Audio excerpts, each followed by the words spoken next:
Today I'm being a bit retrospective, so I am talking about 3 films that I have been meaning to watch, all from the top non-English speaking countries that I've watched so far this year. So the names of those 3 films are: from Italy, The 10th Victim; from France, Sentinelle; and from Japan, Tales of Earthsea. Let's do is The 10th Victim. This is a 1965 Italian film, and it's pretty dang great. The basic premise is in a sort of dystopian-ish future after like World War III or IV, the governments of the world have banded together to create this unified program called the Big Game. So in the Big Game, anyone can sign up, and if you do, you have to participate in 10 hunts, and in 5 of those hunts you have to be the hunter, and in the other 5 you have to be the victim. So it's basically these one-on-one fights, and if you're the hunter, you get to know everything there is to know about the victim.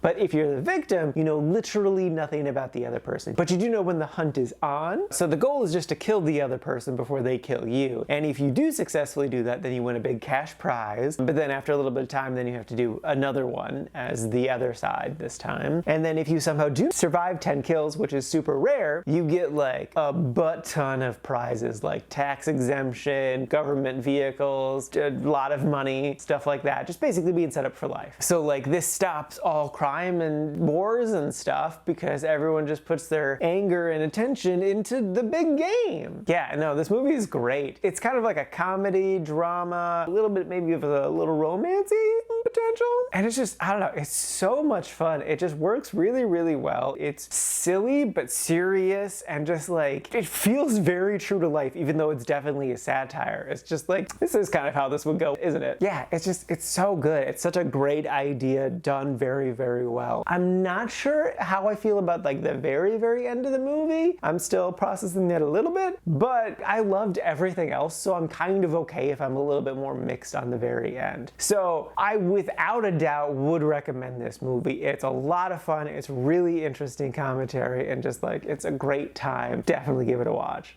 Next up is Sentinelle. This is a 2021 French movie. It's interesting. The basic premise is this woman is in the military and she experiences a very traumatic event, so she gets sent to the city where her family lives. She's still in the military though. And then whilst there, another traumatic event happens, and she does like a lot of investigative stuff with that traumatic event. And it's pretty good. It's a thriller that was interesting, and you know, it's a bit of a mystery too, and it doesn't have like a ton of twists and turns, but it still took us on a ride. I wasn't really blown away by anything, but I would say I was still like entertained by it. It's a fine movie. For some reason, the people on IMDb like really hated the ending, but like, I don't know what their problem is. The end was fine. I would recommend this movie if like you really like thrillers, or if you really like the main actress, Olga. I'm not gonna pronounce that last name. She does a fine job. I watched it because of this other French actress, Marilyn Lima. I have a big old crush on her. She's ridiculously beautiful and cute, and she's ridiculously beautiful and cute in this movie. So it definitely was worth a watch for me. But if you're not really super into thrillers, or like it's not really jumping out at you, I wouldn't say this is a movie to go out of your way to watch. Like, it's fine, it's all right, but it's not gonna like blow your mind or anything. It's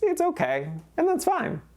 And lastly is Tales from Earthsea. This is a 2006 Studio Ghibli film, and it's okay. It is based off of a book series of similar-ish names, and the basic premise is in this kind of magical world, a boy meets a wizard and they go on an adventure. And it was okay. It's kind of hard to put into words exactly what didn't quite work for me with this movie. I think part of it is that it just didn't have like the same normal magic that there is within normal Studio Ghibli films. This was actually directed by the son of the usual director, and apparently he changed a lot of stuff from the source material, including the end, which the author was very not happy with. And like, yeah, I don't know. Like, I definitely like ideas within this story, and the world itself was definitely interesting, and the animation was decent. But like, I don't know. I feel like they just kind of missed the mark a bit. I do feel that like, if I were to give the source material a read, I would probably like that a lot more. But yeah, this just didn't quite work for me. Also, there's like 3 scenes with dragons in it. When I saw this poster, I was like, oh, dragons are gonna be central to the plot. No, they're not. They're really, really not. So yeah, it was okay. It just didn't quite work.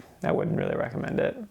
Alrighty, now for today's rankings. First up, we got The 10th Victim, sitting at number 34 in the really like section. And then after that is Sentinelle, sitting at number 179 in the liked category. Kind of dead middle in the liked category. And then bringing up the rear, rightfully so, is Tales from Earthsea, sitting at number 216 in the meh category. And this is out of a total of 273 old movies so far this year.